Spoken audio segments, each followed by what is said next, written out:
दीना में बड़ी डकैती की वारदात। डाकू 8 दुकानों से 42 लाख रुपए नकदी लूट कर फरार हो गए। डकैती की ये वारदात जेहलम की तहसील दीना में जीटी रोड पर वाक़े गल्ला मंडी में पेश आई, जहां नामलूम मुसल्ला डाकुओं ने 8 दुकानों के ताले तोड़कर 42 लाख रुपए से जायद नकदी लूट ली।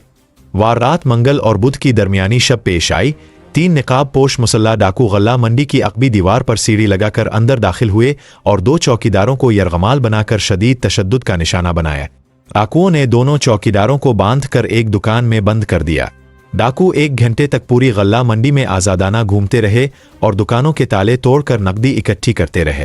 डाकू तैयब ट्रेडर्स से 26 लाख रुपए, एहसन ट्रेडर्स से 10 लाख रुपए, पाक राइस ट्रेडर्स से 5,10,000 रुपए और फाजिलदार ट्रेडर्स से 70,000 रुपए की नकदी ले उड़े।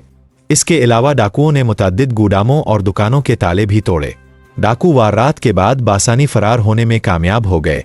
सुबह जब वाक़े की इत्तला ताजरों को मिली तो गम और गुस्से की लहर दौड़ गई। ताजरों ने डकैती की वारदात की वजह से एहतिजाजन अपनी दुकानें बंद कर दी। वाक़े की इत्तला मिलते ही दीना पुलिस मौका पर पहुंच गई और मौका से शवाहिद इकट्ठे कर लिए। पुलिस ने दोनों चौकीदारों को अपनी तहवील में लेकर तफ्तीश का आगाज कर दिया है।